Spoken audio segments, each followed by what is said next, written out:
also like to congratulate my colleagues at the Ministry of Innovative Development of the Republic of Uzbekistan with this successful re-entry, I would say, into the Global Innovation Index, which is very important for us, for the government. And I tell you why. Ever since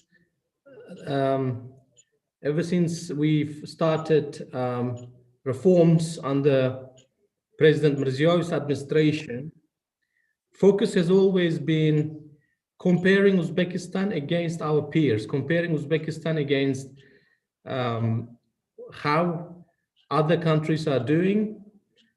If they are better than us, then what we should do to improve our ranking, and what we should in reality achieve to be able to have this international seal of approval, so to speak.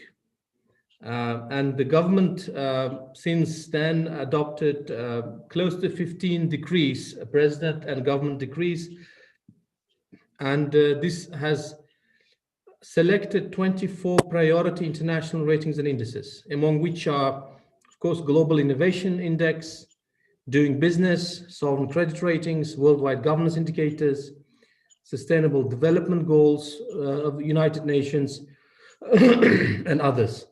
Apologies. The work has started actually immediately with when the government has started looking at these ratings, and it's not just about our position in whether we are 93 or 40 or 50. It's numbers in itself do not mean much for us. What's important is the reforms that the government is undertaking, and perception of these reforms by ordinary people, man in the street, how this perception is translating into metrics. Because most of these ratings and rankings and indices are conducted by specific third-party surveys, and surveys always take into account the opinions of people on reforms on one or another sectors.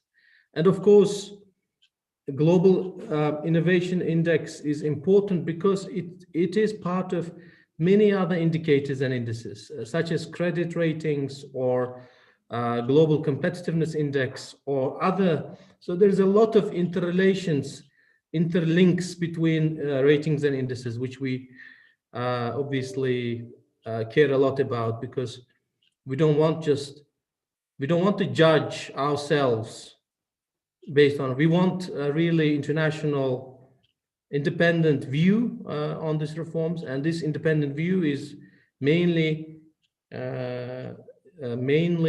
based on the views and perceptions of ordinary population in Uzbekistan. Now, one important step this year has been adoption of presidential decree in June, which set KPIs until 2030. So we set 10-year KPIs for various government ministries and agencies. These KPIs is supervised by the Republican Council under the Parliament. So the chair of the Republican Council is head of our upper chamber, Senate, and deputy is the first deputy of the lower chamber of the Parliament, Oli Majlis. So what this instilled essentially is Republican Council or Parliament will be looking at how the executive branch of the government is doing their job, the reforms, to actually improve in these ratings and indices.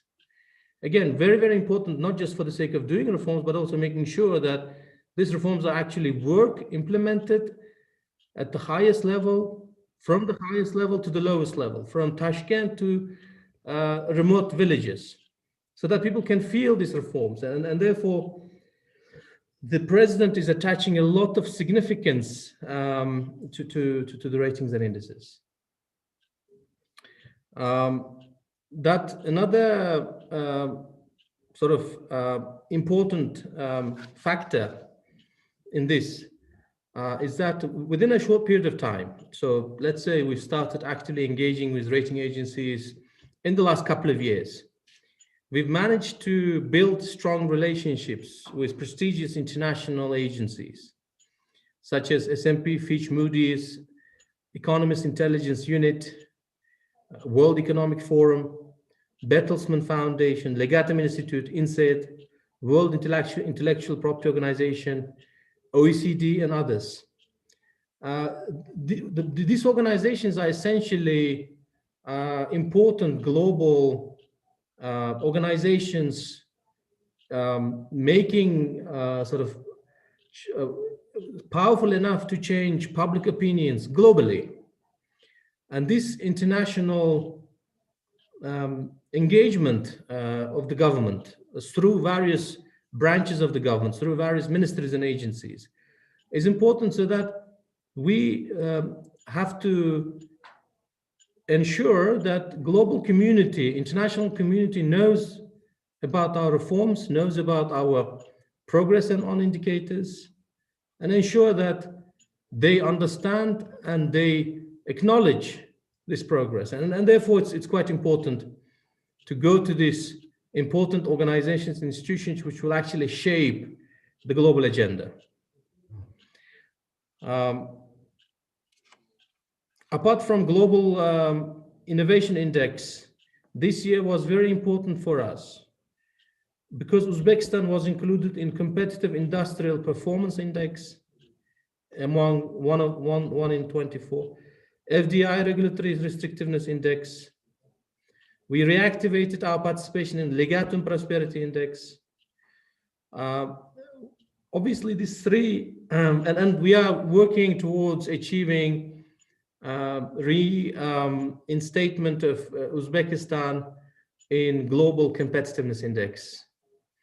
I would say the results are so far so good, but clearly, if we are to achieve our ambitious goals by 2030, we have to do even more. We have to work together with international experts like yourselves, like some of you. We have to work together with colleagues across different ministries and agencies, because as mentioned earlier, there's a lot of interrelationships between those rankings, those indices. And therefore, if we are doing in one, that will automatically improve our position in other. There was open-minded approach and benefiting from the experience and advice from international partners. We're keen to further develop our capacity in working with international ratings and indices, and Global Innovation Index in particular. Hopefully today will be interesting and useful, constructive for us all. And hopefully based on today's discussions, and I fully agree with Mr. Azamjan Nazarov, Deputy Minister of Innovation, that with such approach, hopefully we'll be able to achieve even higher positions in this particular index. Thank you so much. Thank you so much, Mr. Isakov. You mentioned and you raised some very important questions, such as the international community should acknowledge our reforms, and this is exactly why we're conducting such works in the sphere of international rankings, not for the sake of reforms, but for the sake of their acknowledgement, and of course, having some impact, and major impact actually, on remote areas, and shall be felt by all populations. And now I would like to welcome on stage our dear partner who's been assisting us for very long, Dr. Sasha Wunsch-Vincent, a head of section, Economics and Statistics Division, and the co-editor of the GII of the World Intellectual Property Organization. Please, Dr. Sasha, could we please hear some of your thoughts? Yes, good morning. I hope you can hear me, and a very good morning to the minister and the deputy minister and yourself. Yes, so this is already the second discussion we are having in a very short time. So I'm very pleased, of course, because it seems the collaboration is now on, and that you will not relent before the data is more complete, and you're moving up, and you're also doing the same sort of thing in other indices. I'm particularly heartened also by the minister's observations on the fact that this is to improve people's lives and actually the impact of innovation, and not just for the ranking that is usually one of the large concerns that I have. Now I have a vast slide set on the Uzbek situation and the GII more generally, but why don't I keep this for the record, because there's some interesting things on the specific Uzbek situation. And given the format of this event, why don't I share some experience rather than a slide deck? Now, you were asking me about the experience of other countries that have moved up the ranking. Well, the truth of the matter is that only very few countries have, if you like, pierced, the innovation glass ceiling, as I call it somehow, right? So over time, if you ask me, so which countries have moved from 80 to 60 or to 20, which countries have jumped more than 30 slots, 40 slots over time or consistently? The answer is quite bleak. We're really looking at 5, 6, 7 or so countries. And those 5, 6, 7 countries are all in Asia. So they are China, of course, they are Vietnam, they are Philippines to some extent, India to some extent. But beyond that, the core set of top countries is still mostly OECD type high income countries. And there's very little movement, If you look at the innovation economics literature, this is quite confirmed, right? So you have Japan, let's say in the 80s, that is making a jump forward, is scaring the established Western innovation economies. And then, of course, you have Korea to some extent, and then China. But it's very hard to claim that any country in Latin America would have ever made this sort of jump and move. In Central, Eastern, Western Asia, also beyond China, it's very unreasonable to assume there is one. And even in the case of India, it's incipient and the jumps are very considerable over time and systematic, but it's something that is slow in the making. So it's really something extremely hard. So patience, I think structured approaches are essential, because all these countries have done what you are now planning to do, and that is a cross-sectoral task force that is set up that tries to address the indicator situation, but that really has a policy framework in place which will be implemented over time. So the deal here really is that after the last meeting we had and after the meeting today, that I think you basically have two things in place. One is a data task force. And I know, Camilla and others are working on this already, very hard. The data task force really is looking at what's the data coverage, how can we overcome missing data, these sort of things. And then maybe if there is a data point, is it really reflective of the situation in Uzbekistan? Is the data poor? How can we improve it? And that's important.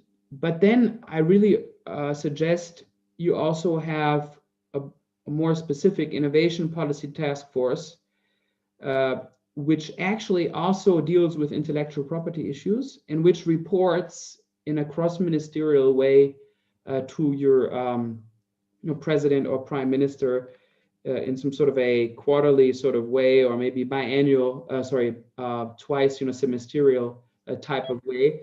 This is usually what has worked in most other countries, right? You're asking me what has worked. So most of these countries have a top-down notion that this is important. I think this is the case in Uzbekistan. Then it's not one ministry running with it. And definitely it should not be just the unit looking at rankings. It has to be, this initiative has to be sustained also by the education ministry, by the research ministry, and if you can, by the finance ministry and central bank. And then there is some regular meetings where the GAI is used as a prop. If you see what I mean with prop, it's some sort of a tool, but definitely, policies shouldn't be aligned according to indicators. Yesterday I was in a meeting with a country in a very ambitious country in Africa, actually. And they went through all the indicators one by one and then almost tried to invent one policy per indicator, but there was no overall holistic policy. So for instance, what are the 5 sectors we think we're good at and we want to run with in the near future? That entails some real competitiveness analysis, right? So where is Uzbekistan relative to other countries in the region in trade flows, et cetera, et cetera. So that's usually the recipe for success. As WIPO, I urge you to have some intellectual property component, not separately, but as part of it. And then I really like this idea of this regular reporting and some sort of a dashboard. So for some countries, I have established with the countries a dashboard. So in the case of Vietnam, for instance, there's even a formal law where the dashboard of progress has to be reported to the prime minister on a quarterly basis. So quarterly is quite ambitious, I think, to the cabinet, but you could see for yourself how your political system exactly works, what is best. Then, of course, and this is my last point, there is the COVID crisis.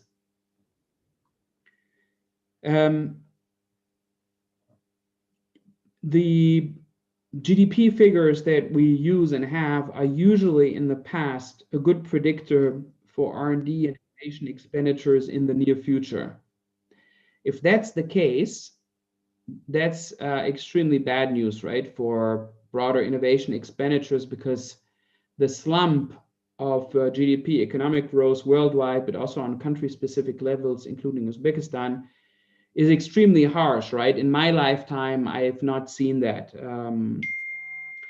So now the question is whether businesses and possibly also countries are able to counteract this possible negative effect, and maybe, as the minister said, also turn certain challenges into opportunity.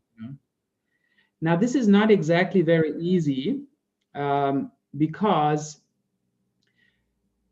as you know, the approach of the GII or innovation economists such as myself is that there's always a great deal of learning involved. So nobody is able to sustain and build innovation capacities as an island, right? So often there's always knowledge transfers involved. So, if we were together for 3 days, we would work on identifying which sectors and firms of Uzbekistan have promised relative to trade flows. How can FDI be used to build the capacity of local innovative companies? And we would have some strategies in place that use this inward-outward knowledge, the integration of Uzbekistan in value chains, and that will be a central pillar, of moving forward. Again, no country has ever become a good innovation nation as an island, none. And in particular, if you look at Vietnam, China, India, and the Philippines, those few countries that have really made huge progress, they did all the opposite, right? I mean, you well know the Chinese case. It's all built around a tighter and tighter integration in global value chains and then moving up. Now, so this is a bit challenging because Uzbekistan is not yet fully, roped into the Apple production value chain, or the Samsung Apple, or the the Daimler etc., the Mercedes value chain. So the prospect of this happening in the next 12 months is reduced relative to when we discussed earlier in the year. So this is something we have to surmount. But maybe there is a few areas of work which are quite strong, and indeed, that relate to software, ICT services, mobile apps, and a few other, sort of more digitized phenomena, where actually the crisis is an opportunity. So last week, for instance, I had a big discussion with Egypt and Mauritius, and both of these countries, although they are quite different, of course, to Uzbekistan, but both of these countries have very vibrant IT associations and have already some sort of a firm established foot in the back office operations processes, or software programmers that work for the Apple iTunes Store and these sort of things. And they have seen their operations flourish, obviously, in the last 6 months. So the demand for IT skills and programming skills is probably higher today than it ever was. And it's for you to actually determine, and you know the situation better than I do, whether Uzbekistan has a particular shot in this area. So I would suggest, next to this broader innovation policy plan with 10 specific targets maybe, and 5 specific sectors, we also think a little bit about a COVID-specific realignment of those strategy goals. So we have to have the marker on your R&D expenditures. So somebody has to argue in the cabinet for maintaining your plans for R&D expenditures in times of public deficits. That's very important. But in addition, I think you also have to have some more strategic realignment. And in these documents, sorry to speak a little bit frankly, of course we can write 100 pages about how to turn every crisis into an opportunity, and have all these words.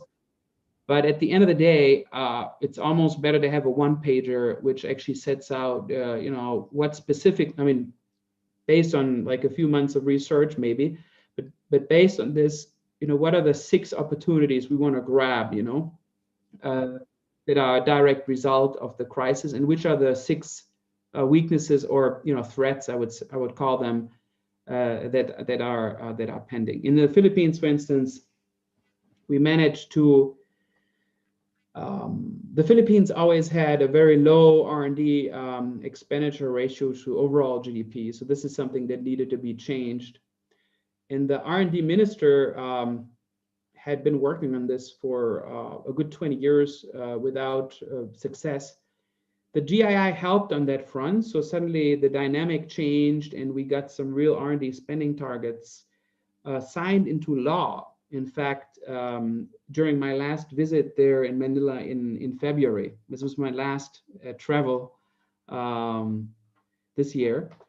And that will protect the minister from actually somebody trying to decrease the R&D spending targets this year as a result of the crisis. So you need to see in Uzbekistan whether you can anchor these targets, that they are resilient to any sort of cyclical effects that might come in the near future.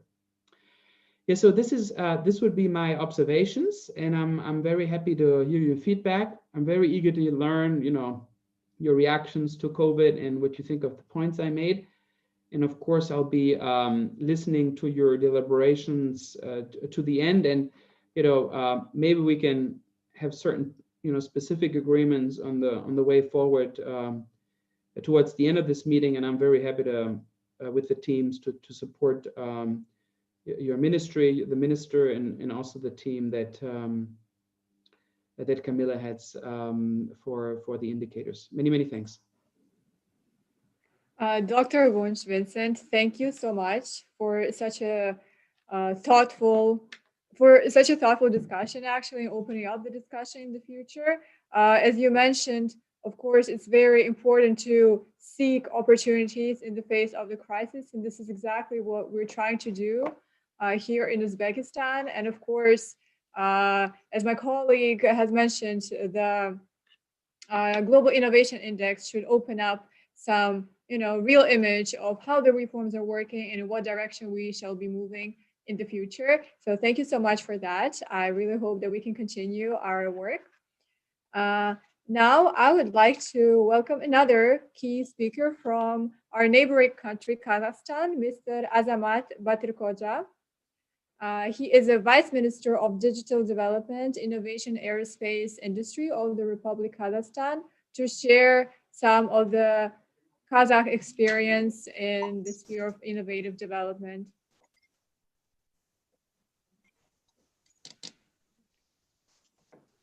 Добрый день, уважаемый Аббос Токтар Мурадович. Добрый день, уважаемые коллеги. Разрешите поблагодарить Министерство инновационного развития Республики Узбекистан за организацию инновационной недели в это непростое время.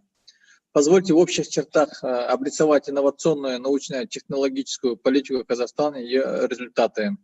Формирование национальной инновационная система в Казахстане началось с принятия закона о науке в 2001 и об инновационной деятельности в 2002 году. В 2010 году была запущена первая пятилетка государственной программы индустриально-инновационного развития. В этом году уже началась третья такая программа. Инновационное развитие является краеугольным камнем стратегии Казахстана 2050, принятой в 2013 году. В 2019 году полномочным государственным органом в сфере инновационной и научно-технического развития определено Министерство цифрового развития, инноваций и аэрокосмической промышленности. Созданы институты развития с соответствующими полномочиями. За последние 20 лет были опробованы различные инструменты поддержки, включая возмещение расходов предприятий, предоставление грантов на проведение НИОКР, коммерциализацию технологий, модернизацию предприятий, льготное кредитование с субсидированием процентных ставок, государственные венчурные и проектные инвестиции, налоговое стимулирование и другие. С 2010 года через Институт развития была оказана поддержка более 10 тысячам научных инновационных проектов на сумму 270 миллиардов тенге. Особо хотел бы отметить совместный проект правительства Казахстана и Всемирного банка «Стимулирование продуктовых инноваций». Это второй проект, который мы ведем совместно с Всемирным банком, который реализуется на протяжении уже, если с первым проектом считать, более 10 лет. Проект включает в себя 5 компонентов. Это гранты для научных проектов и исследований, гранты на создание производственных консорциумов и консорциумов специальных инноваций, компонент по консолидации цикла коммерциализации технологий. Независимый Международный совет по науке и коммерциализации обеспечивает прозрачный процесс конкурсов, осуществляет отбор и мониторинг проектов, консультационное и методологическое сопровождение. Этот проект основан на многолетнем опыте Всемирного банка по коммерциализации технологий. Он помог улучшить качество научных исследований в Казахстане и повысить их соответствие с потребностями рынка, оптимизировать расходы на научно-исследовательские и опытно-конструкторские разработки, а также наладить сотрудничество между университетами и индустрией. Так, например, в рамках программы «Консорциум» производственного сектора Алматинский университет энергетики и связи имени Даукеева совместно с крупными энергетическими компаниями работает над созданием научно-технического центра «Умные сети электроснабжения». Один из стартапов, расположенный в Назарбаев университете, разработал уникальную платформу, предназначенную для реабилитации пациентов после инсульта с помощью инновационного роботизированного программного обеспечения для нейрореабилитации с поддержкой искусственного интеллекта. Благодаря проекту была сформирована компетенция по коммерциализации результатов научно-технической деятельности. В академической среде выросло понимание прикладного эффекта исследований и возможности получения добавленной стоимости от проводимых исследований. Были внесены изменения в законодательство в области интеллектуальной собственности, принят закон о коммерциализации технологий. Тем не менее, несмотря на отдельные успехи, общий уровень технологического развития остается слишком низким. Сложившуюся ситуацию довольно точно отражает глобальный индекс инноваций, опубликован в сентябре этого года. В целом, Казахстан в нем неплохие позиции. Он занимает 77-е место, причем входит в тройку лидеров своего региона Центральная Азия и Южная Азия. При этом авторы доклада делают вывод о том, что в Казахстане результативность инновационной деятельности заметно отстает от создания условий для нее. Мы согласны с такой оценкой. Для того, чтобы повысить эффективность инновационной и научно-технологической политики, мы считаем необходимым предпринять ряд практических шагов системного характера. Они включают в себе это определение и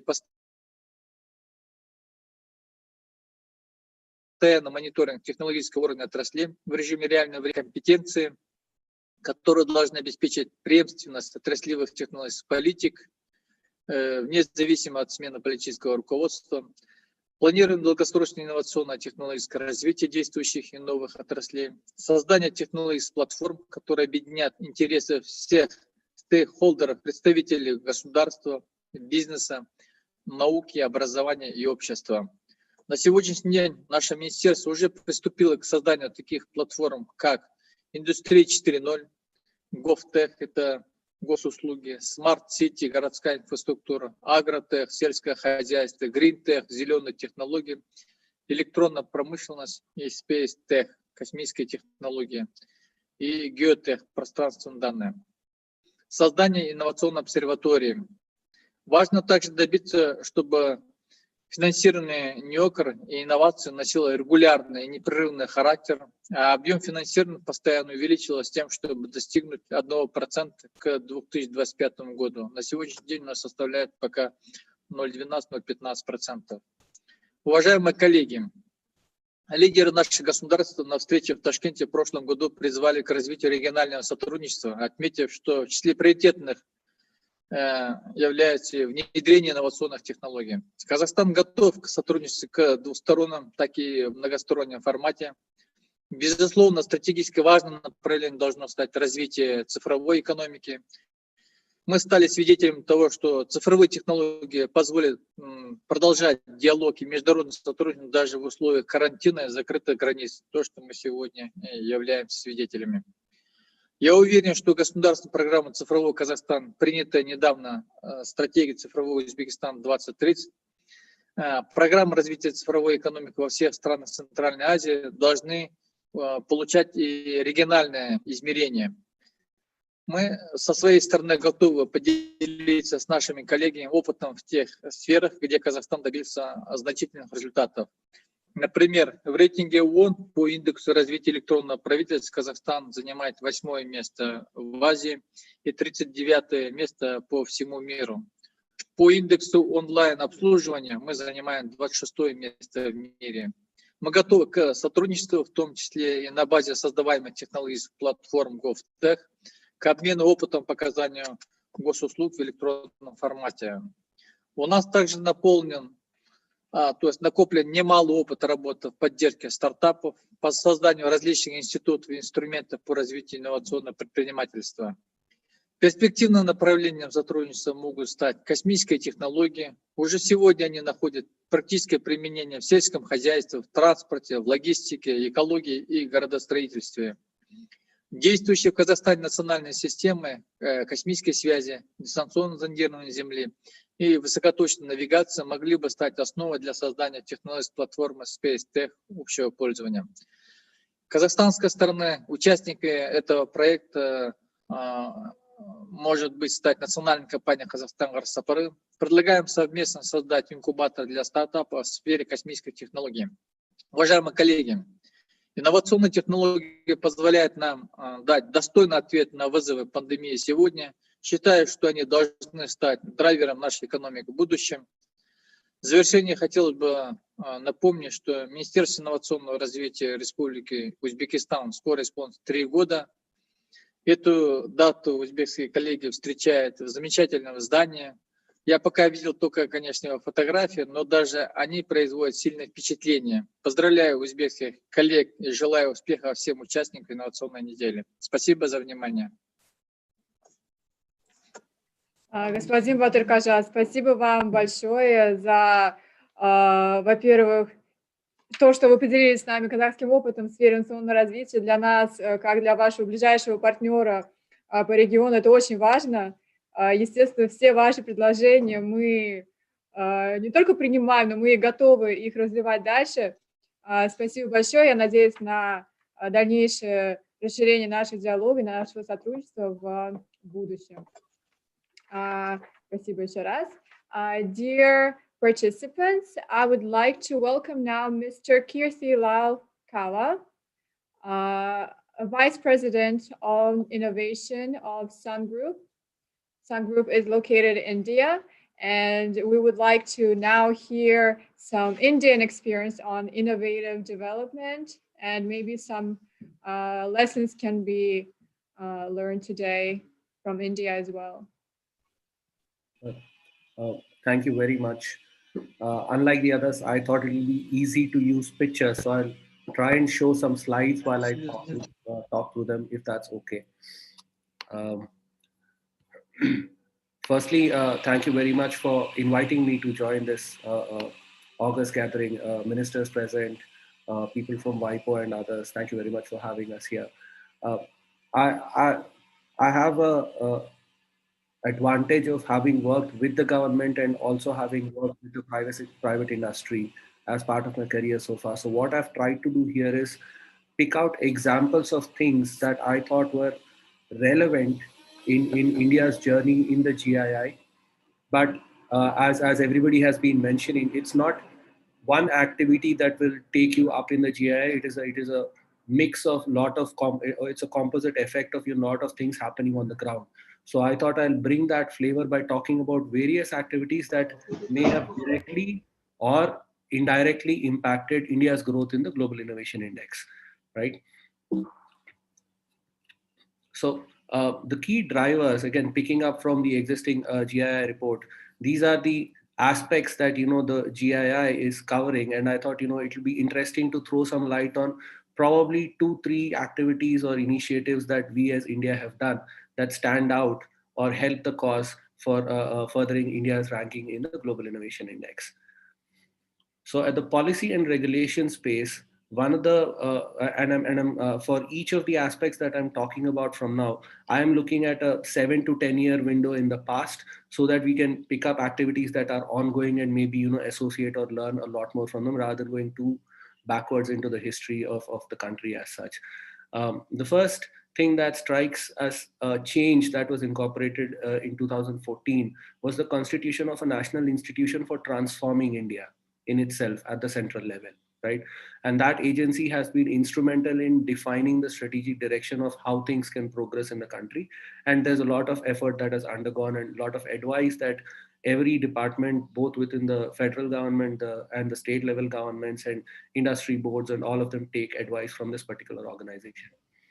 The second, which was a pointed focus on innovation, but innovation not just in the technology space, but innovation in all aspects of government. It could be in rural development, it could be in water and sanitation, it could be in healthcare, it could be in education, it could be in supporting industries. There has been a decently dedicated focus.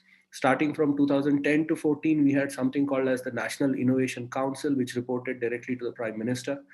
Under the aegis of the National Innovation Council, there were sectoral innovation councils in different ministries and departments across all agencies of the government at the central level, at the federal level. And we had state innovation councils as well, which were looking at state-specific subjects or aspects that are of interest to them. And in following that, in 2019, a PM Science, Technology and Innovation Advisory Council was constituted, which is also doing the same job, right? That the council was doing, looking at how we can improve things. There has been a major focus on ease of doing business in India in the past decade or so. We were ranked 139 in 2010, and currently we are at 63 as of 2019 rankings.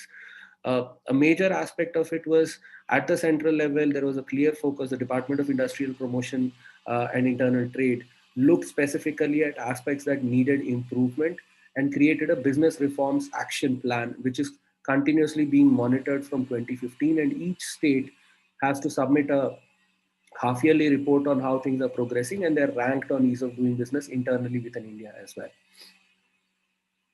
On the educations and skills perspective, these are 3 which stick out in my mind. One, there has been an explosion, so to say, in engineering education over the past couple of decades. I myself being an engineer, but the very interesting fact that has emerged is in the past 5 years, the number of seats in universities in India for engineering education has actually come down. The reason being there has been a major focus on improvement of quality, not just quantity, right? And where we realized that the uptake was low, maybe universities have been merged or seat allocations have been merged into one particular university, things like that have happened. But while initial focus was on expanding the base to provide access of education to everybody, the renewed focus or the late stage focus for us now is on improving quality of education. That's one. Along with university level education, there has been a major focus on skill development, tertiary education, vocational training. There's a major mission that was launched in 2015, and under that, our estimates say that roughly 35 million people have been trained. And this is not a only government effort. It is it's roughly about 30%, 25%, depending upon the case, supported by the government, both central and the state. But it's largely an industry-driven effort, both in terms of what should the training courses look like, what are the activities that need to be undertaken, and who are the kind of people that need to be trained, and what is the quality of the training that has to be provided. So that's industry driving all of those aspects in that case. Another major effort that I thought is worth mentioning is what we call the Atal Innovation Mission. Again, launched in 2015. There were a couple of precursors to this, but this was formally packaged into a program as such in 2015 and launched. Under that, even at high school level, we have created roughly about 6,000 tinkering labs. Now, what does a tinkering lab mean? It simply means it's a space where students can go and play around with gadgets and understand how science and technology works. The mission has supported 200 incubation centers across the country, and each incubation center receives roughly about $1.4 million in support for incubation. Next, moving into a different direction on infrastructure, both technology infrastructure and the regular physical infrastructure that we understand. And it has been steadily growing in uptake because various platforms, banks, various payment applications, payment gateways, all of them have slowly started adopting it. But in February of this year, it reached 1.2 billion transactions in just 1 month using that particular interface. And that interface is available in 20 Indian languages. Now, what has this done? This has made adopting digital interfaces for financial transactions as simple as just taking the API and running with it. That's a major improvement in the ease of financial transactions. Another effort that I thought we will would be interesting to look at is what we call as BharatNet under the Digital India effort. What does BharatNet do? BharatNet was launched in its preliminary forms in 2011, but the idea is to connect one in every 3 villages over the optical fiber cable network. What does that mean? There are roughly 250,000 endpoints for a 100 Mbps plus network in the country. And that connectivity is now being used for citizen services everywhere, all G2C services that we can imagine that need to be provided. And spare capacity is also being leased out to private industry. And that's how the government itself is monetizing some bit of the investment that has gone into it. On transportation and other physical infrastructure aspects, the number of airports in the country have steadily increased. There is almost a 3-fold increase in the 3.5 times fold increase in the number of air passengers that we have seen in the country in the past decade. The rail track connectivity has been increasing every year. It's almost 10% up every 6 to 7 years. That's roughly 69,000 kilometers of railway track today. The railway ticketing has been digitized again to make it easy for everybody to book a railway ticket instead of having to go to a physical station. That ticketing platform in itself has done transactions worth $330 million in 2020 so far. And of course, the national highways length has been increasing. It's a constant process for us, and we keep increasing the length of highways across the country. In terms of market and business sophistication, one of the key problems that all of us in the industry are very well aware of, is access to credit. Some of the things that have helped in that case is there is a program which was launched called the Mudra Yojana, which has helped disseminate roughly $135 billion of loan to small and medium enterprises in this country in the past 4 to 5 years, right?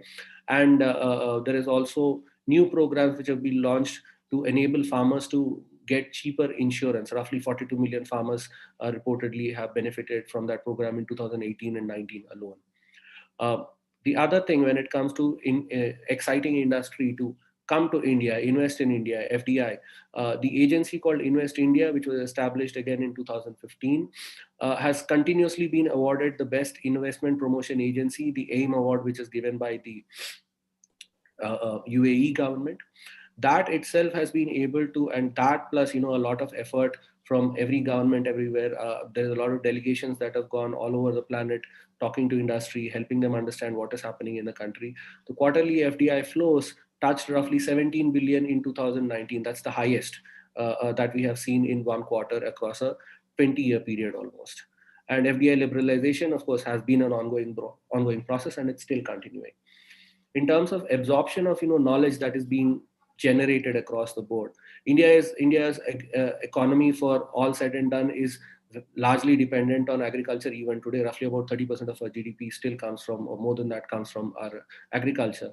So we have a big focus on training farmers every year on using latest technology and practices. That's something that we've been continuously doing and improving upon. Info from satellites, GIS, other tech systems, all of them are being used to provide timely information, not just to farmers, but for urban development, for road planning, for railway planning, to monitor movement of labor across different states. All of that is part of the process. And then something that we are very excited about is the number of startups in the country is growing every year on year. It was 8,000, somewhere about 8,000 in 2010, and 2018 it's touched 50,000. In 2020, we've roughly clocked about 21 unicorns, companies which are valued at more than $1 billion in 2020 in India. Last, probably trying to put things in perspective slide, tourism has started accounting for a lot of India's GDP, roughly about 9.2% in 2018. A good chunk of it is also medical tourism. Healthcare in India has improved dramatically, and a lot of people from at least Southeast Asia and Middle East are also frequent travelers, and Africa frequent travelers to India for medical care because it is quality and cheap. It's quality healthcare at cheap prices. Media and entertainment, I'm hoping quite a few of you are aware of things, and then we take it from there. And sports has become a major activity as well.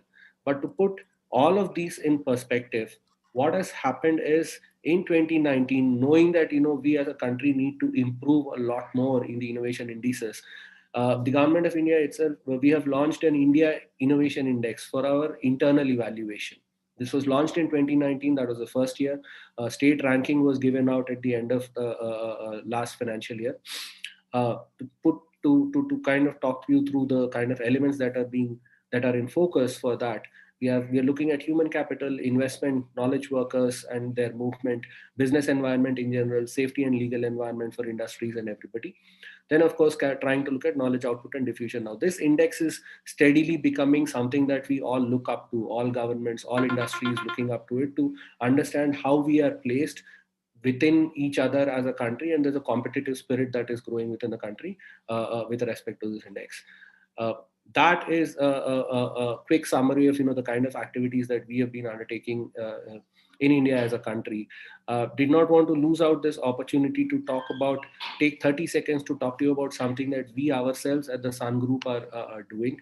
The foundation that we support, the Global Education and Leadership Foundation, TGELF as we call it, has very recently announced the world's first sportified entrepreneurship tournament for conscious entrepreneurs. What do we mean by that? We want people who are looking at having a positive impact on any of the UN SDGs, and we want to promote such entrepreneurs globally.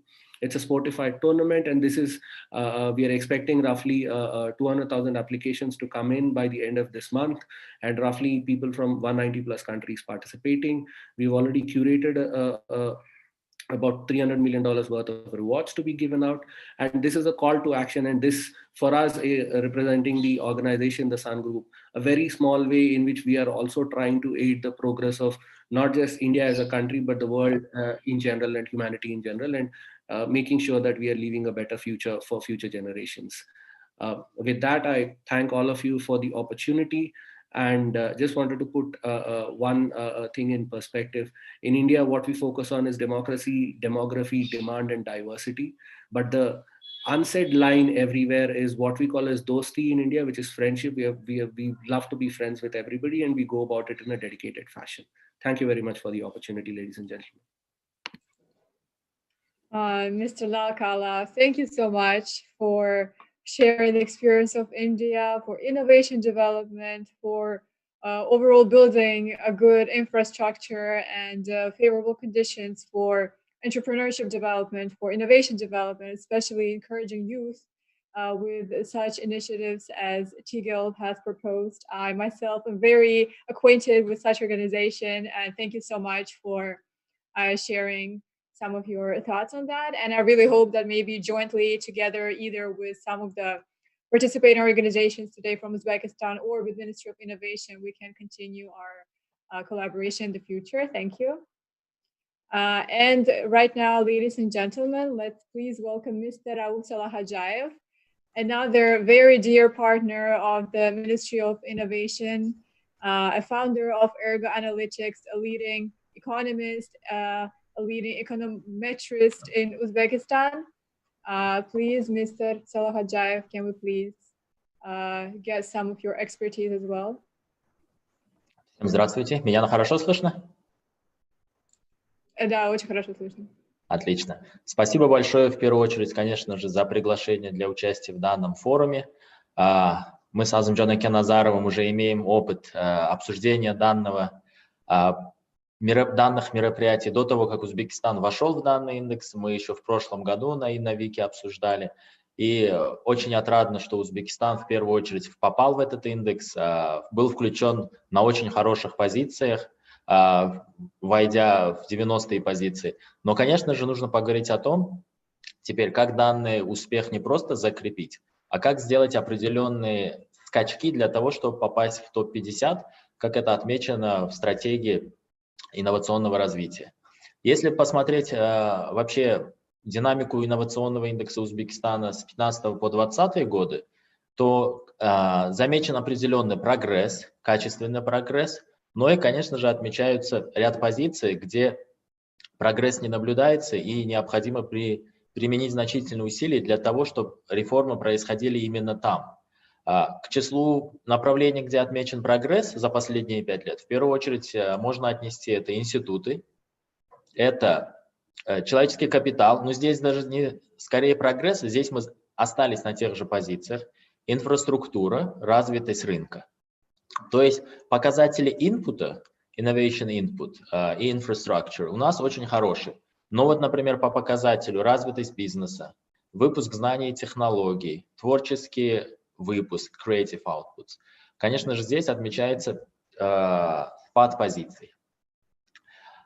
Если же говорить более предметно, то можно остановиться на нескольких из субиндикаторов, где для Узбекистана необходимо сделать более значительные рывки для того, чтобы в дальнейшем сделать более, так сказать, качественный прогресс. Конечно же, в первую очередь это доходы на R&D. Позиции наших университетов в международных рейтингах.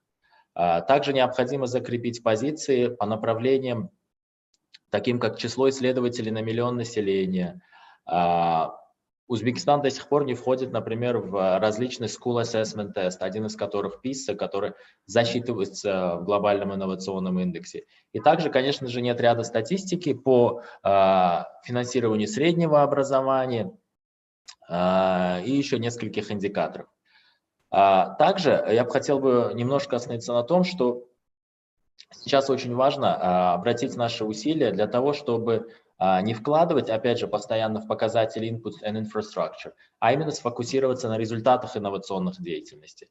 Не случайно, что глобальный инновационный индекс, он очень комплексный индикатор и состоит из большого числа индикаторов, которые позволяют очень, так сказать, ярко, как на рентгене, просмотреть весь инновационный профиль страны. Если посмотреть на наш профиль Узбекистана, то можно заметить, что мы очень много пытаемся вложить и создать какую-то среду, но результатов деятельности от этих вложений качественно не наблюдается. То есть именно показатели outputs, они показывают, насколько страна эффективно использует те ресурсы, ту инфраструктуру, те законы, которые есть, регулирующие инновационную деятельность, для того, чтобы реализовать это в конкретный инновационный результат. И здесь, конечно же, необходимо очень тщательно сфокусироваться. Среди остальных, более таких моментов, необходимо также отметить, что была межотраслевая взаимосвязь именно между отраслями и различными министерствами и ведомствами. поскольку, как уже ранее замминистра финансов Одлбек Исаков сообщил, Узбекистан, так сказать, контролирует и мониторит более 24 индексов, которые очень разные, в которых используются различные индикаторы. Конечно же, где-то эти индикаторы пересекаются с глобальным инновационным индексом, но где-то, например, мы можем делать усилия по одному направлению, но фокусируясь на совершенно другом индикаторе. Вот в качестве одного из примеров я возьму то направление, которое очень близко и мне, это научное направление. И здесь, например, глобальный инновационный индекс, он фокусируется на результатах научной деятельности согласно наукометрическим результатам системы Thomson-Reuters и Web of Science. Это индексатор научной деятельности, который отслеживает всех ученых по всему миру, все университеты по всему миру. Но, например, Министерство высшего образования, оно направляет все свои усилия и ресурсы, как это у них в стратегии прописано, на повышение количества публикаций в базе Scopus. То есть, получается, мы хотим развивать науку, но, к сожалению, так как из этих двух индикаторов только один входит в глобальный инновационный индекс, то, получается, усилия могли бы быть удвоены, если бы здесь была бы какая-то более внятная позиция между двумя министерствами, на какой индекс фокусироваться, или необходимо фокусироваться на тех журналах, которые индексируются в обоих базах, поскольку не все журналы, индексирующиеся, например, системы Scopus, они индексируются в Web of Science. Это один из показателей. Второй из показателей, например, это количество ученых на 1 миллион населения. Здесь тоже очень важно сделать именно прогресс по нему, поскольку в GI наша позиция, то есть доля ученых, которые сопоставимы к размеру страны, размеру населения государства, она у нас, конечно же, отстает. И именно, кстати, по этим двум позициям наблюдается в глобальном инновационном индексе у нас регресс. То есть, если, например, еще раз, вот вернувшись к моему предыдущему примеру, по публикациям в системе Scopus мы занимаем 94-ю или 96-ю позицию, то в базе Web of Science мы занимаем почти что 130-ю позицию. То есть видно, какой просто пропасть между двумя индикаторами наблюдается. То есть вот здесь необходимо для того, чтобы попасть в топ-50, очень тщательно посмотреть на то, чтобы по всем этим 26 индексам мы могли выявить вот эти low-hanging fruits, да, говорят, те индикаторы, где мы можем по нескольким направлениям сделать быстрый прогресс, а потом его уже закреплять в дальнейшем. Это очень важно. Второй момент, на чем я хотел бы остановиться, что для Узбекистана необходимо сделать прорыв в более чем 50, практически 50 позиций нужно закрепить к 30 году для того, чтобы попасть в топ-50. Есть ли такие примеры в истории? Конечно же, есть две страны, которые сделали столь значительный скачок, которые, как и Узбекистан, находились за пределами сотых позиций, но попали в топ-50. Это Сербия и Босния и Герцеговина. И вот здесь я хотел бы остановиться именно на опыте Сербии, рассказать буквально в 1 минуту, где они сделали самый значительный прорыв, за счет которого они скакнули в топ-50. Так, например, Сербия, если брать вот по всем 86 индикаторам, она занимает очень конкурентные позиции по таким направлениям, как производство электроэнергии, число опубликованных статей к размеру экономики. Она входит, по-моему, в топ-10 стран мира, 8-е место в мире. По индексу цитирования 55-е место мира. По показателям ИКТ экспорта и импорта 12-е и 23-е место мира. По притоку иностранных инвестиций 17-е мира. По доле расходов НИОКР она занимает 0,9% ВВП, тоже очень высокая мера. 12-е место в мире по экспорту культурных и креативных услуг и 4-е место в мире по сертификатам соответствия ISO 14001. Это экологический сертификат соответствия. То есть, как мы видим, Сербия сконцентрировала очень большое количество своих усилий именно на показателях output. То есть, если вы обратили внимание, большинство показателей, что я перечислил, это результаты какой-то деятельности. Энергетического сектора, научного сектора, инвестиционного сектора, туризм и экспортный сектор. Здесь, я считаю, у Узбекистана тоже есть значительно возможный потенциал это сделать, поскольку если взять Сербию и Узбекистан, где-то какие-то масштабы сопоставимы, экономические, социальные масштабы, они сопоставимы, и кроме того, Сербия имеет примерно схожий историческо-политический опыт, как и мы, то есть они были когда-то частью всей вот этой постсоветской, постсоциальной такой системы, и, следовательно, у нас есть значительная возможность. Поэтому здесь нужно направить наши усилия на значительное, в первую очередь, взаимодействие между отраслями, секторами, отраслями экономики. И, конечно же, на то, чтобы вклад в науку, он имел определенный успешный результат. То есть, если вы видели, Сербия не только публикует много статей, но и публикуют они в хороших журналах, поэтому у них очень хороший индекс цитирования. Вот здесь, конечно же, в этом плане наша национальная наука еще очень значительно отстает. То есть она находится, можно сказать, даже в предзародышном состоянии. Поэтому я бы, конечно же, обратил внимание на такие моменты, учитывая и опыт других стран, и опыт Казахстана, который значительные усилия направил, в том числе на то, что ученые публиковались именно в журналах, которые индексируемы в двух системах, Scopus и Web of Science как раз-таки. Поэтому это если вот кратко рассказать о том, где я вижу, какие моменты мы могли бы в том числе усилить в ближайшие несколько лет.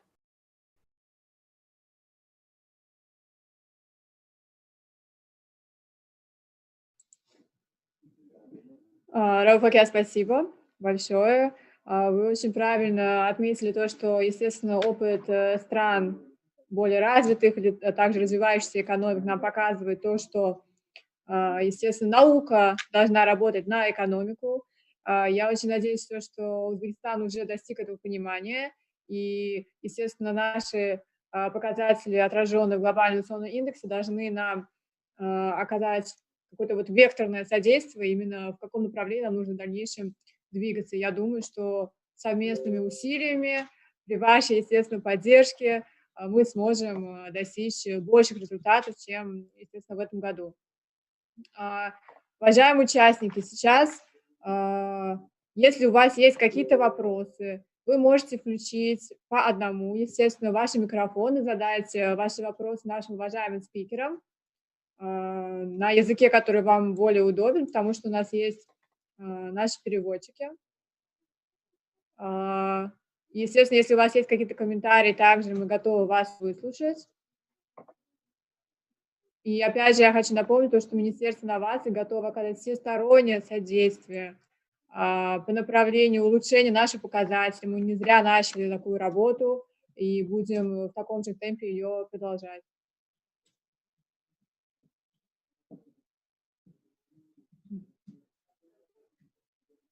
Вопросов, комментариев ни у кого нет?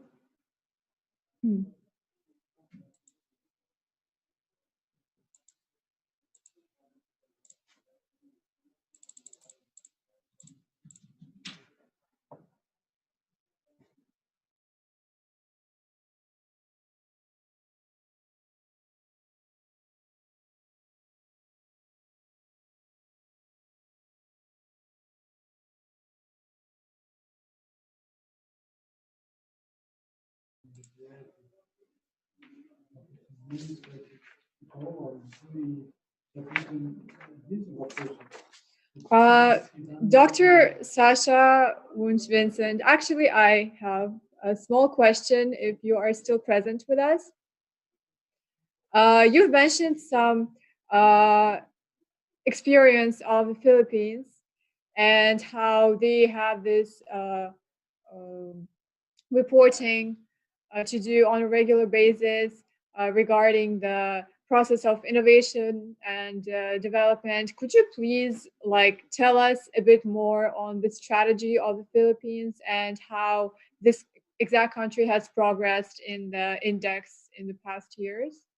Maybe some elements we can, of course, learn for Uzbekistan as well and apply in our current situation. Yeah, absolutely. And I would actually, I can say a few words about Vietnam and a few words about Philippines, because they have done it in a different way, but achieved both quite excellent results over time. So in the case of Vietnam, interestingly, to my knowledge, there is no clear one innovation policy law and one intellectual property policy law, which they follow and integrate the GII underneath it.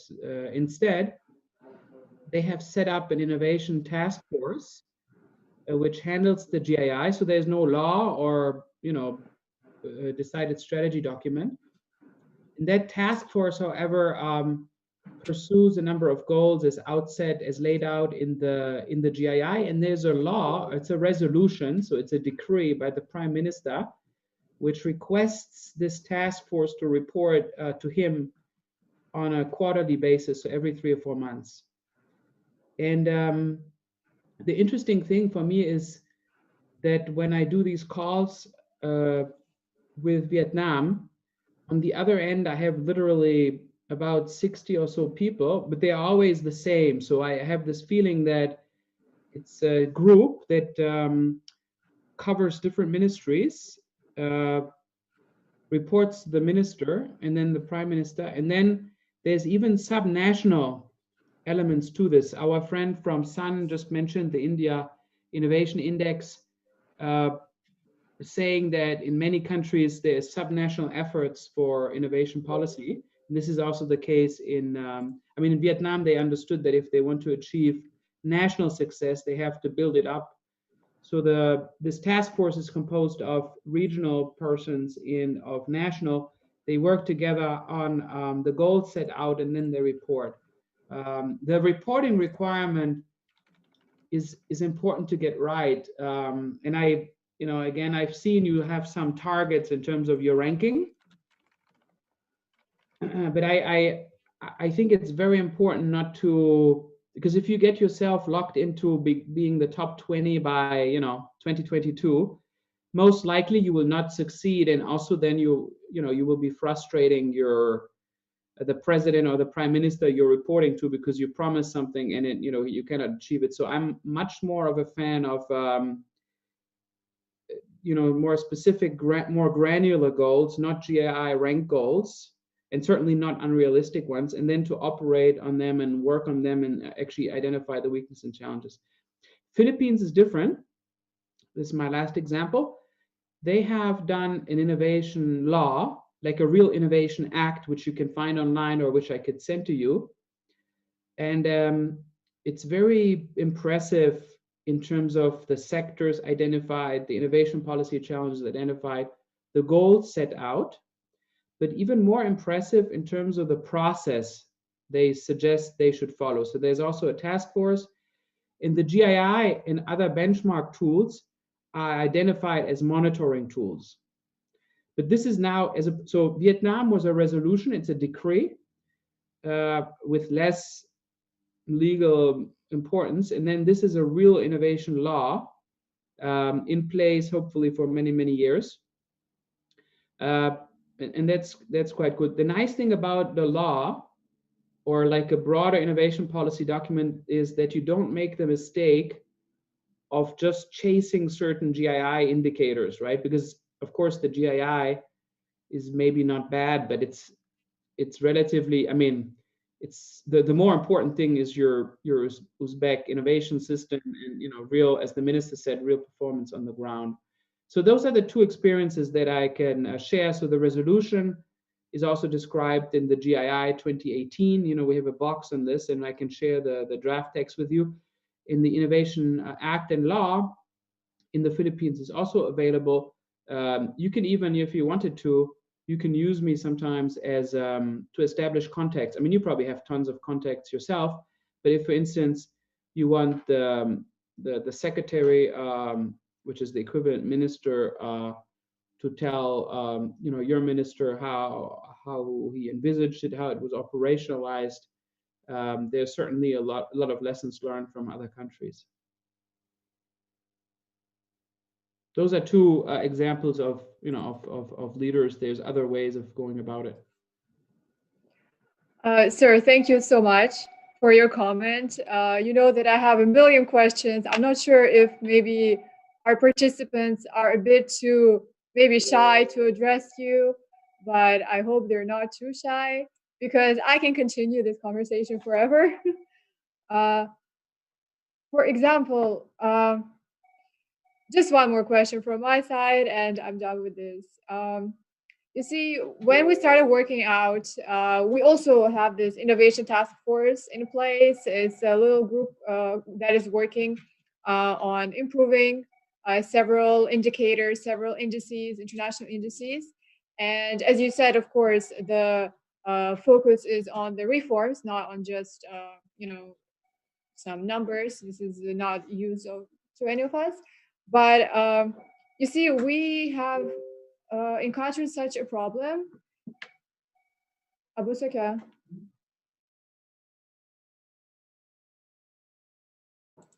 We have encountered a problem such as, for example, we are forming some statistical information in Uzbekistan, and we have, our own methodology, national methodology for doing so.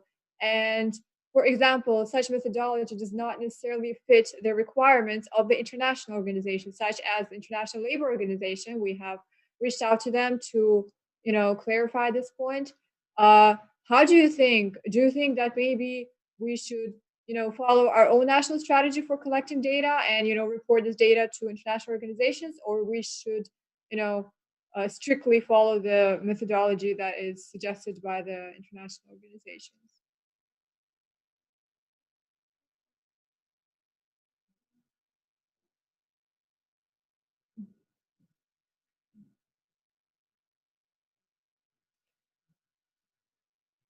We can't hear you. Sorry. Yeah. So there's two sides to the story. If it's international data on core things, trade, labor, R&D, certain financial requirements, I think it's really important to just follow international classification. So when Yves Paradel, my friend from ILO, when he tells you he needs the micro data in this sort of way, my suggestion is to just follow international principles where as possible. Then,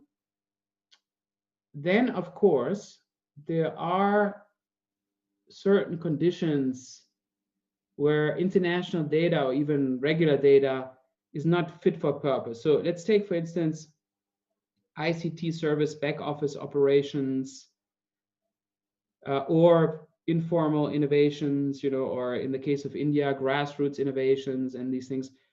So sometimes there's no equivalent important indicator on the international sphere, or actually it hasn't been invented at all. There, I'd be actually quite positive on the country, trying to create its own indicators. Like let's assume Uzbekistan has a particular natural resource sector that it's very strong and it feels that just R&D data isn't capturing the innovative side of the sector, but you need other sort of indicators. It's actually useful to work on it a little bit, and then maybe to have other countries follow it. That's kind of interesting. Maybe last point, some countries have actually started to do their own national indices, and that sometimes I have discouraged because if suddenly you have a Uzbek innovation index and you cannot benchmark it against any other country, right? It's usually not extremely helpful, because even over time, it's not a good measurement rod. Now, what India did was different. India, I think, used the GII as an inspiration in part, and then built this. It's mostly a subnational, so it's actually having states compete against each other in terms of, not against each other, but like at least the provinces actually get their own ranking. And that might actually, given it's based somehow on the GII framework, might inspire progress on the national level. But so broadly speaking, please, you are the master of your statistics, so it's your choice. But if it's basic core data, I would just follow the international principles. Even if you're not a member of the OECD or so, sometimes go even be a little bit beyond the base criteria that are set by UNESCO UAS, but try to collect a little bit more. Then innovate in fields where you feel there's more specific indicators needed for the Uzbek specific scenarios, but then don't expect that you can benchmark yourself, and certainly a big danger sometimes is that the country then says, yeah, well, look, we're doing super great. So the R&D statistics internationally are very poor, patents are poor, all these other elements are poor. but you come up with an indicator where you actually, go through the roof, sometimes that's maybe a distraction from actual progress on real innovation indicators. We had this in a few countries with grassroots innovation or informal sector innovation, where they say, yeah, but you're not really measuring informal innovation. It's so important in our country. But often that's a distraction from measuring. It's important, but it's a distraction also from measuring formal innovation, I think. Again, this is a big answer, but I hope it helps. Thank you so much, sir. Thank you. I actually have a million more questions. And for example, the Ministry of Labor has just addressed a question which you just answered, I think.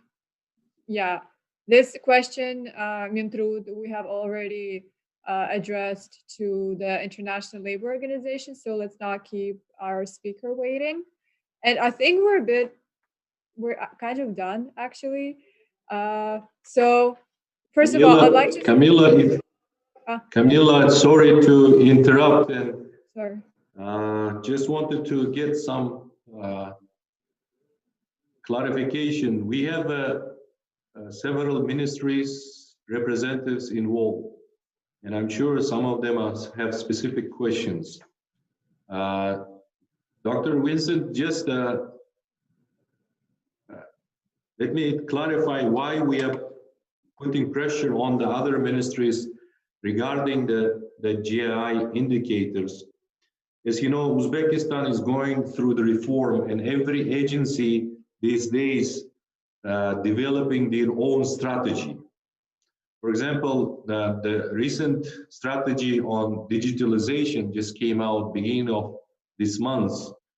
And what we want is all the other ministries, agencies, while they're developing these strategies, they put these GI indicators, at least they keep in mind.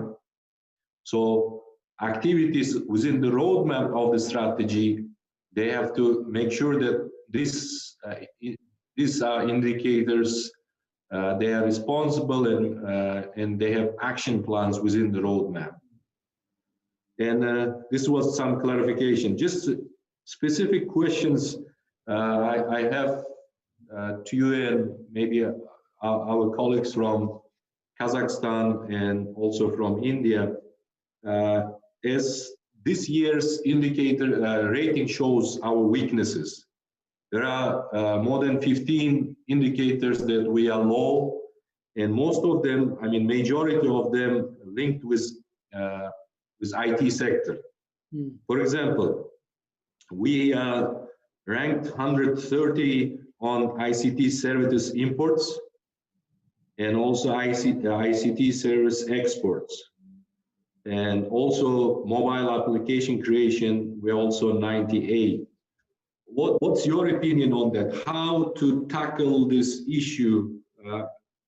I'm sure we have a representative from the Ministry of IT. They might have similar question. How to improve the situation? The same. I'm just seeing that Mr. Ismailov from the Ministry of Higher Education is here. I'm sure he has a question regarding the US university ranking, also part of the weak side. And just wanted to get your Dr. Vincent or others reply on the subjects. Yes, thank you very much. And these questions make a lot of sense again. So thanks for the clarification. That's very important. I think that that makes sense that if the indicators are looped in as a signpost for the individual, exactly, both responsible for the data. So please make sure they have to make sure the data is current. You have a clear responsible agent, because of course sometimes in the case of WIPO, sometimes then it's the mission or in Geneva or the poor IP office who suddenly is responsible for 80 indicators and making sure everybody does their submissions, and that's not optimal. It's good if there's data owners, so that's great. I guess what I'm saying, it's good to have in addition an overarching strategy that identifies the top sectors, but you might have that already. And then as to your question on ICT services in particular, well, I mean, the first question is there an incipient comparative advantage in, programming, software engineers, certain back office operations? Is that something that is, deeply ingrained in the tertiary education system? And usually in the region it is, right? Because it's a very heavy, math heavy, sort of science heavy, usually education system with very brilliant graduates, a lot of them with a lot of ease with computers and things. And then if that's the case, which deserves an analysis, right? Whether regionally you're stand out or if it's about the same, what are the existing conditions? And then I guess it's the challenge is to form certain firms and clusters that can actually deliver on some of the world demands for back office operations. A lot of it is also brand building, right? Because a major insurance company or medical supplier, they've taken years, like say 20 years to trust, for instance, India to handle their data and files appropriately, but it has taken a lot of time, and they have this trust, with certain countries. So to penetrate that market is not overnight, but you have to build a reputation and deliver a few contracts, etc. And often this is done through special companies or high-tech parks. In fact, in January I was in Belarus. Again, I'm not exactly clear about the exact differences and political relationships and so forth. But I was driven to the high-tech park. It's a high-tech park which essentially is focused in Minsk strictly on the issue of ICT services, and they had a significant support, in the field of the brand building, the penetration of international markets, etc., and was relatively successful. Then at one point when I came back from the mission, I had a call from the Financial Times, and they were doing an article about that high-tech park. And suddenly, this was in, Financial Times is quite a prominent outlet. So suddenly, the world knows, oh yeah, Uzbekistan, yeah, I didn't know, but they are strong in, they produce this mobile app or this and that. And so there is some competence building. And as a result of that, then you, of course, possibly climb the ranking. And I'm sure our colleague from India, I mean, again, if you really want to build these ICT strategies and so forth, there's many people with much more experience than me who know how this is done, and and you probably have advice on this already. But this would be my short answer.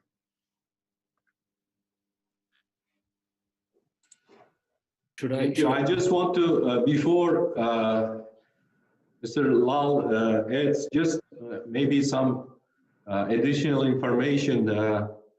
We've been asked why we are low ranked on these indicators. Last 2 years, big reform in ICT sector. There is a program of million coders in Uzbekistan. There is a similar Belarus's IT park has initiated support in Uzbekistan now. We're opening up the IT parks, all over in every province.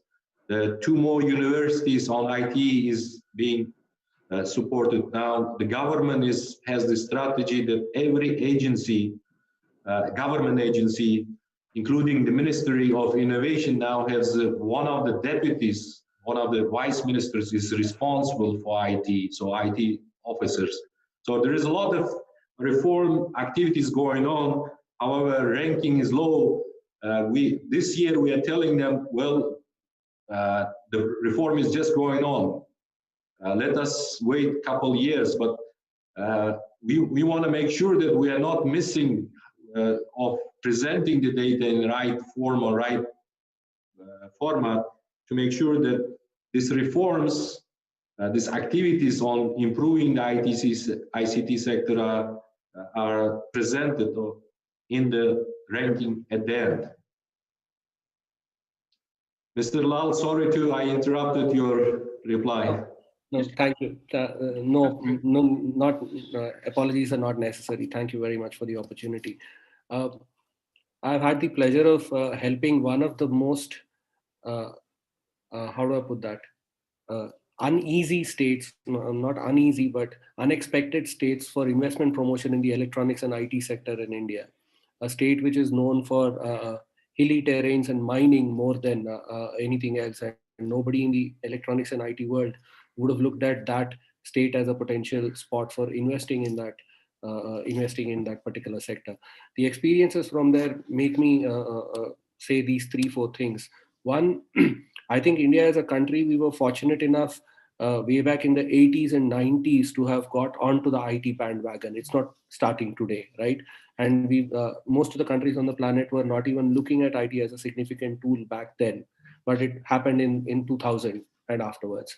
So that has given us a distinct advantage. So if you're looking at a strategy for Uzbekistan today, I would look at it a bit differently than the traditional IT world, because as Dr. Sasha was also saying, it is in some sense a good amount of saturation has already come into that particular market, right? What can we do for the future would be my question. Now, I spoke of roughly 21 unicorns in India in my presentation in 2020. Almost 90% of those unicorns are providing consumer-focused services using IT. E-commerce, for example, fintech, for example, right? Some of them are actually looking at circular economy, working with textiles and other things, for example. That's one way where, or one area where technology is very fast becoming like, at least IT and programming skills are very fast becoming like, you have to know maths. It's just beyond that, what you can do, where you can apply the technology and work with. That's one thing. Second, maybe look at specific areas where you as a country have strength, where using technology can help you reap benefits highly. Just taking one example, a couple of states in India are very good on mining, right? And their focus is on how do we use technology in the mining sector, and a lot of startups from that particular area, because of that focus, are becoming slowly global in nature. For example, they found customers in Australia last week because they've been working with mining, and there is a strong mining presence in Australia. So I'm suggesting look at sectors where you think percolation of technology will add value to you as a country, because you have to be the first customer within the country. The customer has to be close to the company that is operating, and then maybe build your strength and USP, if I were to call it that, in technology for that particular sector that can have global reach. That is how I would suggest you approach it. Thank you. Коллеги из других министерств, ведомств, у нас время истекло, но мы можем попросить наших спикеров задержаться еще на пару минут. Если есть вопросы у вас, пожалуйста. Камила, я извиняюсь,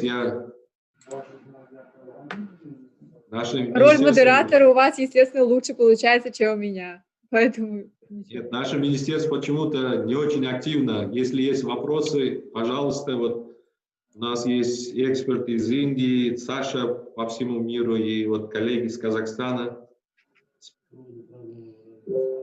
Мы повторили несколько раз о том, что у них есть такие возможности сейчас, но я думаю, представители министерства ведомств просто немного, не хотят, наверное, задавать свои вопросы сейчас. Мы, естественно, все Камиля, можно мне, Рахимов? Фарход Аке, здравствуйте, конечно, пожалуйста. Здравствуйте. Во-первых, большое спасибо всем организаторам. Действительно, очень полезные вещи мы слушали. Зарубежный опыт действительно нам нужен. И речь шло о кластерах. Естественно, мы уже последние 3 года намного вперед пошли по кластерам. Однако у нас запланированы там моменты на 2021 год, на 1 февраля еще будут описаны. И конкретно мы общими усилиями по кластерам тоже уже определенной позиции достигнем.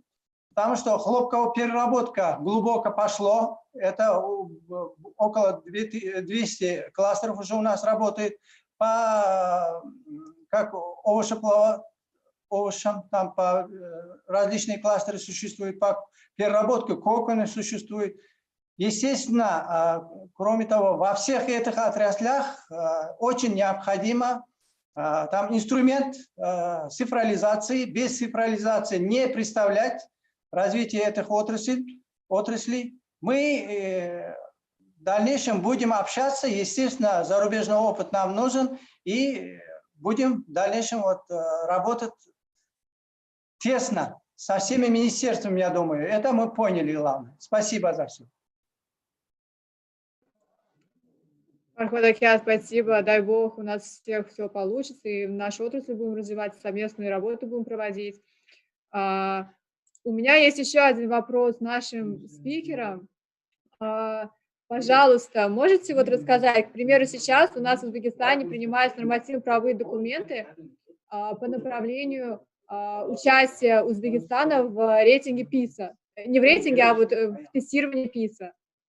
Этим занимается Министерство народного образования, и сейчас мы не включены в этот показатель, и, естественно, мы не будем, наверное, включены в этот показатель в следующем году, потому что данные нормативно-правовые акты только принимаются, и только-только начинаются эти работы.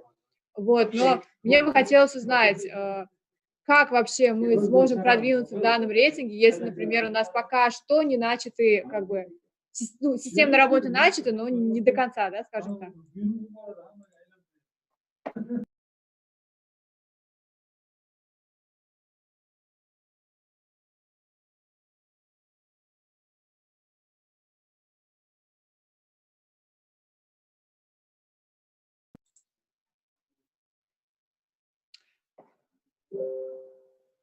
Камила, вопрос кому было?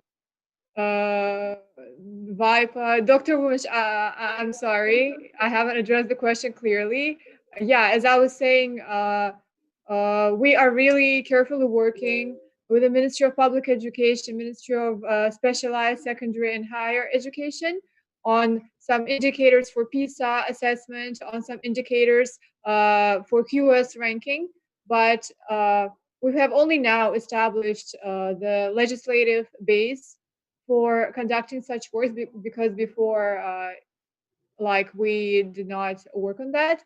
So my question is right now, how do we make sure that we're included in these indicators where right now, obviously, we don't have enough information, but at least already we have started, some reforms in the sector and some systematic works in that direction? Yes. So for many of these, there's no, the legislative work, normally, so PISA, for instance, when India became interested in PISA, they just wrote a letter to the OECD, and then it's a 2-year or so process to get everything signed, and there's some financial details involved, and then the carrying out of the actual survey also takes time. I just learned from my former colleague Andreas Schleicher in OECD, who heads up the PISA program, that obviously PISA in 2020, 2021 will be extremely difficult. So they will only release the next PISA in 2023. Okay, so but in principle, there's no legislation. Of course, you might need legislation in the country to allow for outside bodies to assess the skills. I'm not sure, but technically, it's essentially just a bilateral cooperation that you can do with OECD. On QS, it's a private company who does that, and they base themselves technically on all world universities, and then they get their data from a survey and then from publicly available data. So for instance, publication data, patent data. Now, if Uzbekistan is not properly captured in these official databases, either because it's too low, because it's just not, it doesn't appear, as top publisher, or just because it's not included in things like Web of Science or the major publication databases, then it's also not included in QS ranking. So what I would most likely do is write to QS ranking, and I can give you a contact, and you just ask for an explanation on why this is not captured, and then you can. And now look, sometimes these databases, they technically capture Uzbekistan, but Uzbekistan is simply in some fields, or let's not say Uzbekistan, but some countries might just simply have too low numbers for the company to be interested in collecting data, because it wouldn't really make a big difference. Let's take venture capital in Sri Lanka. It's so small that for a company like Thomson Reuters, that it wouldn't make sense to invest a lot of resources in capturing it. So you can see with QS. I just want to bounce back, last point, on the comment of Mr. Nasarev, which is very important, and that relates to the delay between regulations and improvements in the rank. It's very important that that you make very clear to the ministers and to sometimes even to the broader constituents that there is a huge lag, right, between policy reform and impact, right? I have seen so many problems when countries, they do a reform and then they don't see immediate benefit, and then they do another reform and don't see immediate benefit, they do another reform, and then everybody is lost in what was reformed in the first place. So if these winners have something in common, is that they reform in a pretty good way, and then they try to implement the reform and stick to it for a little while, So don't be discouraged. I mean, a reform on ICT incubators, and Mr. Lal said it very well. I mean, India worked, a good 2 decades, if not more, right, on piercing the market and getting better and better at it. And a lot of it wasn't even related to regulation in the case of India, maybe the absence of regulation, actually. But it takes a lot of time, right? It just takes some time. So it would be good if you can give yourself the time, and not wonder 6 months after the law passed, why hasn't anything improved, Thank you.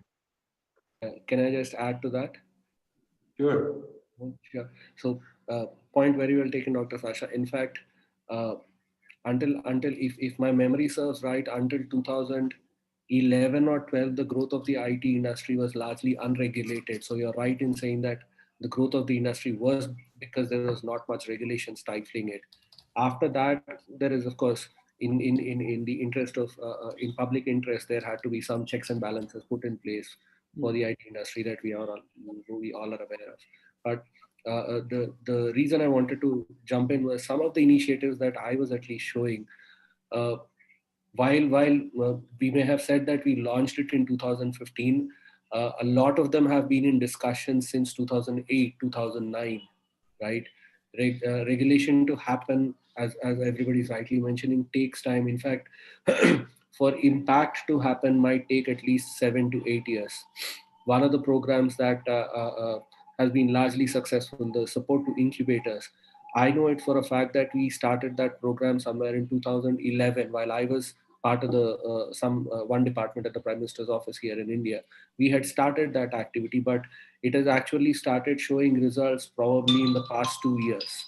That's a gap of about 8 years for us to be able to come there. So the point where I'm just reinforcing the point that it won't happen in a day. It will take time, and it depends on the uptake as well. It's not just somebody saying we are doing it. I think one of the things that helps in program and policy design is also making sure that you are giving what the country wants at the right point in time. You might be too early in an intervention, it might not show results. So there has to be a balance in the priority that you think and the priority that the person on the street has in mind as well. So that sync is also something that I would imagine one has to make sure is there, that synchronization. Разрешите вопрос? Да, Бахрамаке. Здравствуйте. Здравствуйте. Большое спасибо за прекрасную информацию о очень для нас важен, для Узбекистана, это инновационных индексов. Я бы хотел задать вопрос, вот как раз сейчас прозвучал, значит, информация про QS.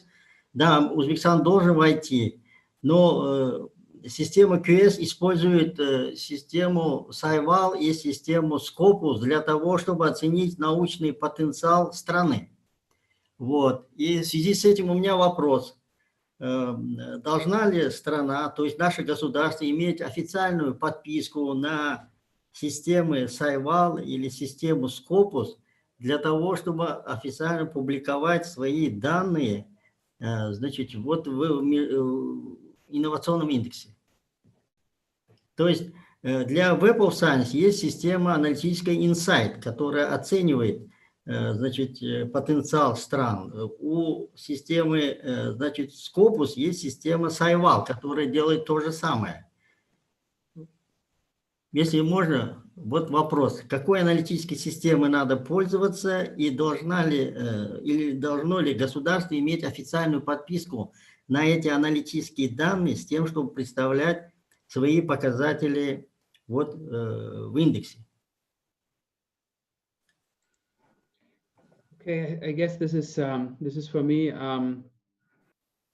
So, I mean, first of all, I would imagine that, and the other academics around the table can help me out. But it's for sure that many I'm quite sure that some university is in Uzbekistan, by default, their libraries maybe already have Web of Science and Scopus. I mean, I'm not sure, but like in a standard, but in a university in Europe or so, this is pretty regular. It's a regular tool that they have. Now that said, the subscription to the service is not a guarantee to be published within it. So it's very important to just make sure that the Uzbek papers make themselves as individual papers into the database. A subscription to the database is not necessary, but you just need to make sure that Scopus and Web of Science, that the way the Uzbek papers and journals are published, that they make their way into this broader count. So it's not a matter of course, then you might want to subscribe to check if you haven't other subscriptions. But basically, you just have to make sure that the Uzbek publications, also in the respective language, that they are properly accounted for. Thank you so much, Dr. Sasha Bunch-Vincent. Thank you so much, Mr. Lalkala. Thank you, Mr. Azama Badr Koja, for allocating your time today, for speaking with us, for sharing your thoughts. And I really hope that we will keep in touch in the future and continue our works. So I think right now I would like to call it an end of the session, because we took a bit more time than we have allocated initially. So thank you, participants. Thank you for joining us today. Thank you, Camille. Thank you, everybody. Thank you, everyone. Hammaga katta rahmat ishtirok uchun. Rahmat. Sağ olun.